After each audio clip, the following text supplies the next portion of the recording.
बिस्मिल्लाहिर्रहमानिर्रहीम। कुरान पाक की सूरह आराफ की आयत नंबर 80 और 81 में अल्लाह पाक यूँ फरमाता है, तुम वो बेहयाई करते हो जो तुमसे पहले जहाँ में किसी ने न की, तो तुम मर्दों के पास सहवत से जाते हो औरतें छोड़कर, बल्कि तुम लोग हद से गुजर गए। नाज़रीन गिरामी, इस आयत में कुछ खास लोगों का जिक्र किया गया है जिन्होंने लुअतत जैसी बुराई को जन्म दिया। तो कुरान खुद गवाही दे रहा है कि इससे पहले ये बेहयाई काम किसी ने ना किया था। कुछ लोग कहते हैं कि जिना की सज़ा तो शरीयत में मौजूद है, लेकिन लुअतत की कोई सज़ा मुकर्रर नहीं, इसलिए इसमें नरमी दी गई है। क्या वाकई शरीयत में लुअतत की कोई सज़ा मुकर्रर नहीं? अल्लाह पाक ने इस बुराई का ख़ास तौर पर कुरान पाक में क्यों जिक्र किया? इस बुराई को ईजाद करने वाले कौन लोग थे? लुअतत का आगाज़ कैसे हुआ? किस तरह एक इंसानी जहन में यह ख्याल आया कि उन्होंने वह बुराई कर डाली जो उनसे पहले किसी ने सोची भी न थी?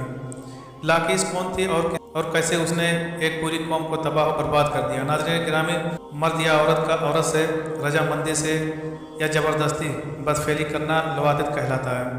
इसी को हम जिन्स परस्ती भी कहते हैं। आइए सबसे पहले ये जानते हैं कि ये गुनाह कैसे पैदा हुआ। मदाइन सालेह के इलाके सदूम में कुछ लोग आबाद हैं जहाँ पर आज सीसाट मौजूद है। ये एक इंतहाई खुशहाल और सरसब्जा इलाका था जो हर किस्म के फल, सब्जियों, मेवा जात और तरह तरह के अनाज के लिए मशहूर था। सदूम का इलाका अपनी खूबसूरती में भी एक मुनफरिद मुकाम रखता था। इसका नहरी निज़ाम और चश्मों का निज़ाम बहुत ही अच्छा था। इस शहर की खूबसूरती हर आने वाले को अपनी तरफ माइल करती थी। यही वजह थी कि इर्द गिर्द के शहरों के लोग इस इलाके में सैर व तफरीह के लिए आते थे। पहल तो सदूम के लोग मेहमान नवाजी में किसी से कम नहीं थे। लोग यहाँ आकर सैर व तफरीह करते और तरह तरह के खाने खाकर जाते थे। फिर आहिस्ता आहिस्ता ये लोग खुशदिल होते गए और लोगों को यहाँ आने से रोकने लगे। उन्होंने हर तरह की कोशिश करनी शुरू कर दी कि दूसरे शहरों के लोग को यहाँ आने से रोका जाए, लेकिन इसकी समझ में ये ना आता था कि आखिर कौन सा ऐसा काम किया जाए दूसरे शहरों और मुल्कों से लोग हमारे इलाके में आना बंद हो जाएं और हम अपनी ज़िंदगी अपनों में अच्छी तरह गुजार सकें। एक दिन ऐसा हुआ कि शैतान एक बुजुर्ग की शक्ल में ज़ाहिर हुआ और कहने लगा कि मेरे पास इनको भगाने की तदबीर है। अगर तुम मेरी बात पर अमल करोगे तो ये लोग तुम्हारे पास कभी भी आने का सोचेंगे भी नहीं। सबने इस शैतान की बात पर लब्बैक कहा और इस शैतान की हर बात को मानने पर राजी हो गए। शैतान ने कहा कि अब जो भी दूसरे शहरों से आदमी तुम्हारे पास मेहमान बनकर आएंगे तो इसके साथ बदफेली करना, तो वो भाग जाएंगे। शुरू में तो ये बात सुनकर सब हैरान हुए, फिर इस शर्त पर मान गए कि एक दफ़ा ऐसा करके देख लेते हैं, हो सकता है कि वाकई लोग हमारे इलाके का रुख करना छोड़ दें। चंद दिन गुजरने के बाद शैतान एक हसीन और जमील लड़के की सूरत में मेहमान बनकर सदूम के लोगों के पास आया। सदूम के लोगों ने इतना हसीन और जमील लड़का पहले कभी ना देखा था। इतना हसीन और जमील लड़का देखकर सदूम के शहर के नामी गिरामी और अमीर तरीन लोग ने इस लड़के के साथ बदफेली की। उस दिन के बाद जब भी कोई मेहमान सदूम के शहर में सैर तफरीह के लिए आता तो ये लोग उसके साथ बदफेली करते थे। इस तरह शैतान ने इन लोगों को ऐसे बुरे काम की तरफ लगा दिया, फिर सदूम के लोगों को बदफेली का चस्का पड़ गया। जब कोई मेहमान आता तो ये लोग उसके साथ एक ही वक्त में काफ़ी लोग बदफेली करते थे। जब कोई मेहमान ना होता तो ये लोग आपस में ही ऐसा गुनाह करना शुरू कर देते। शैतान ने इन लोगों के दरमियान ऐसी आदत डाली कि वो इस बुरी हरकत से बाज आने का नाम लेते थे। जब इन लोगों ने आपस में ही एक दूसरे के साथ बदफेलियाँ करना शुरू कर दी तो सदूम और आसपास की आबादियों में औरत के साथ शादियाँ करना बिल्कुल बंद कर दी थी। इन इलाकों में मर्द एक दूसरे मर्द को महबूब बनाकर उनके साथ बदफेली किया करते थे। इनमें कई महफिलें रखी जाती थीं, जिन महफिलों में बेशुमार मर्द इकट्ठे होते थे जो आपस में एक दूसरे के साथ बदफेलियाँ किया करते थे। जब मर्द दूसरे मर्द के साथ बदफेली करके अपनी हौस मिटा लिया करते थे तो यहाँ की औरतों की तरफ कोई भी मर्द अपनी जिनसी ख्वाहिश पूरी करने के लिए नहीं जाता। तो इन औरतों की परेशानियाँ दिन ब दिन भरने लगी। उनके शौहर अपनी बीवियों के साथ हम बिस्तरी करना तो दूर की बात है, वो इनकी तरफ देखना भी पसंद नहीं किया करते थे। चुनांचे इन औरतों की इस मुश्किल का हल निकालने के लिए इब्लीस ने सदूम और गुमोरह के लोग के पास अपनी बेटी लाकीस को भेजा। जब शैतान की बेटी लाकीस इस शहर में आई तो उसने यहाँ की औरतों के साथ रोने का बहाना करते हुए उस शहर में दाखिल हुई। ये शैतान की बेटी लाकीस बहुत ही हसीन व जमील और बहुत ही अमीर बनकर शहर वालों औरतों के सामने हाजिर हुई। लाकीस ने कहा कि मैं अभी जवान हूँ, मेरा शौहर किसी लड़के के इश्क में मुझे छोड़कर चला गया है, मेरी तो ज़िंदगी ही बर्बाद हो गई है। सदूम और गमवार की औरतों ने जब लाकीस की दास्तान सुनी तो उसको अपने शहर में रहने की इजाज़त दी थी। लाकीस शैतान की बेटी ने कहा कि अगर मर्दों को हमारे से जिनसी ख्वाहिशात को पूरा करने की ज़रूरत नहीं है, वो आपस में ही जिनसी मिलाप कर लेते हैं, तो हमारे पास भी ऐसे कई तरीके हैं जिसको इस्तेमाल में लाते हुए हम भी अपनी जिनसी ख्वाहिशात को पूरा कर सकते हैं। लाकीस ने इस शहर की बहुत ही प्यारी और अमीर तरीन औरत से दोस्ती की और फिर उस औरत को बदफेली की तरफ माइल किया, उसके साथ बदफेली की। इसके बाद लाकीस शहर की औरतों के पास गई जिनके खाविंद के साथ हम बिस्तरी नहीं करते थे। इन औरतों को बदफेली के तरीके बताया। इस तरह यह बदफेली का काम बहुत ही आम होने लगा।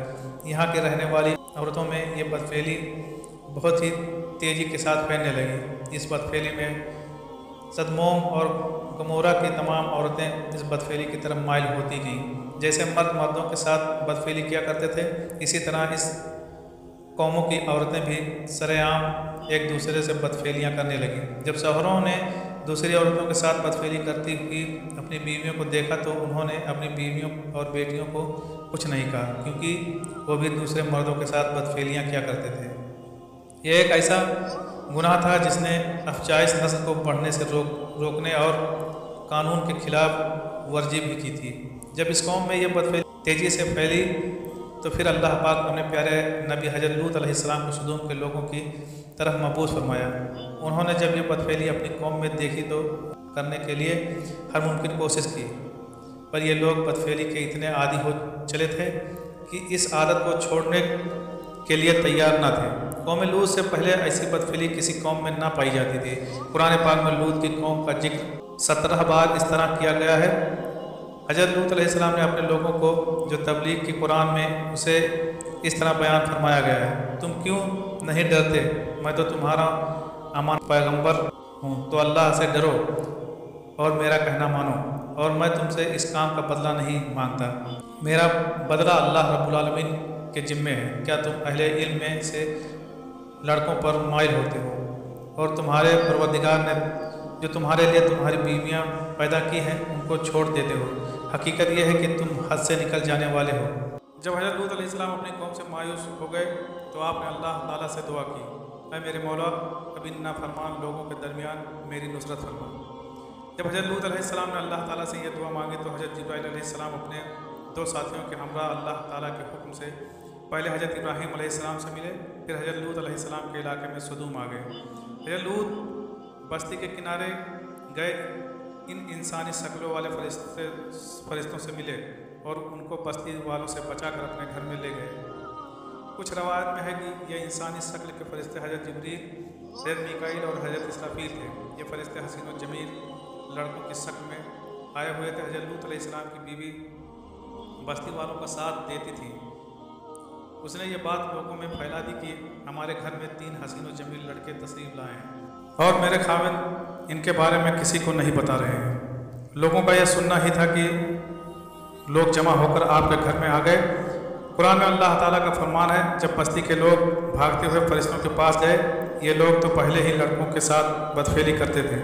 जब बस्ती वाले पास आए तो हज़रत लूत अलैहिस्सलाम ने फरमाया, ऐ बस्ती वालों, ये मेरी बेटियां हैं जो कि तुम्हारे लिए जायज़ और पाक हैं। तुम खुदा का खौफ खाओ और मुझे मेरी मेहमानों से दूर ना करो। आप लोगों में कोई शाइस्ता बंदा नहीं है।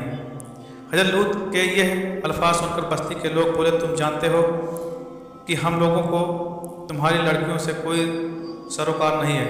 हमारी असल ख्वाहिश के बारे में तुम खूब इल्म रखते हो। हज़रत लूत की कौम का यह बेहुदा जवाब से हम अंदाज़ा लगा सकते हैं कि वो लड़कों की बदफेली में किस हद तक गिर चुके थे। जब हज़रत लूत अलैहिस्सलाम के घर की तरफ आए तो फरिश्तों ने हज़रत लूत अलैहिस्सलाम को हिम्मत हारते हुए देखा तो फरमाया, ऐ अल्लाह के पैगंबर, हम इंसान नहीं हैं, हम अल्लाह ताला के हुक्म से भेजे गए फरिश्ते हैं। इसी रात आप अलैहिस्सलाम खुद और अपने जानिसारों को लेकर चले जाओ, ہم اللہ کے حکم سے اس بستی کو تباہ و برباد کر دیں گے۔ جب لوط علیہ السلام نے فرشتوں کی زبانی اللہ تعالیٰ کے حکم کے مطابق اس بستی کو تباہ و برباد کرنے کا سنا، وہ اپنے خاندان کو لے کر چل پڑے۔ پھر اللہ تعالیٰ کے حکم کی تعمیل کرتے ہوئے حضرت جبرائیل علیہ السلام نے ساری بستی کو اٹھا کر آسمان پر لائے۔ جب حضرت جبرائیل علیہ السلام نے بستی کو اپنے ہاتھوں پر اٹھایا تو بستی والے چیخ مارنے لگے۔ پھر حضرت جبرائیل علیہ السلام نے اس بستی کو زمین پر مار کر ریزہ ریزہ کر دیا۔ اس کے بعد ان لوگوں پر پتھروں کی انتہا کر دی گئی۔ روایت میں ہے کہ ہر پتھر پر ایک آدمی کا نام لکھا ہوا تھا۔ وہ پتھر اسی شخص کو آ کر لگتا تھا جس شخص کا نام اس پر لکھا ہوتا تھا، چاہے وہ شخص جہاں بھی موجود ہوتا۔ اندازہ کیجئے دوستو کہ اللہ پاک نے سدوم کی سرسبز بستی کو بدبودار اور کالی جھیل میں بدل کر رکھ دیا، جس کے پانی سے کبھی بھی کسی کو فائدہ نہیں ہو سکتا۔ اب یہ بستی بحر مردار کے نام سے جانی جاتی ہے۔ اس بستی کے ارد گرد کے علاقے بنجر اور ریتیلے پڑے ہوئے ہیں۔ قرآن پاک میں اللہ تعالیٰ نے اس بستی کا ذکر اس طرح کیا ہے کہ ہم نے اس بستی کو رہتی دنیا تک عبرت کا نشان بنا دیا ہے، ان کے لیے وہ سمجھداری رکھتے ہیں۔ عبداللہ بن عباس رضی اللہ تعالیٰ عنہ سے روایت ہے کہ رسول اللہ صلی اللہ علیہ وسلم نے 3 بار ارشاد فرمایا، اس بندے پر اللہ کی لعنت ہو جو قوم لوط والا عمل کرے۔ ہم جنسی یا لواطت کی سزا کے متعلق علماء کا اختلاف ہے۔ عبد الرحمن الجزیری نے الفقہ الاربع میں فقہ احناف موقف کا خلاصہ ان الفاظ میں کیا ہے کہ ہم جنس پرستی کی سزا تاجیراً مقرر ہوتی ہے۔ تاجیرات میں حاکم وقت قانون ساز یا عدالت کے اختیار ہوتا ہے کہ وہ مجرم کو ایسی سزا دے کہ جس سے دوسروں کو عبرت ہو اور کوئی اس جرم کے ارتکاب کی جرات نہ کرے۔ کسی کو نوعیت کے اعتبار سے قاضی مجرم کو عمر قید، جرمانہ، ملک بدری یا سزائے موت بھی دے سکتا ہے۔ خیر، ایسا کبیرہ گناہ کی جسے کے لیے اللہ نے پوری بستی کو پلٹ کر رکھ دیا۔ سوچئے کہ جہاں یہ گناہ آج کل ہو رہا ہوگا تو کیا ان گھروں پر اللہ کا عذاب نازل نہیں ہوگا۔ اللہ کریم ہمیں اس گناہ کبیرہ سے اپنی پناہ میں رکھے اور تمام شیطانی وسوسوں سے ہماری حفاظت فرمائے۔ کمنٹ سیکشن میں آمین لکھنا مت بھولیے گا۔ آمین یا رب العالمین۔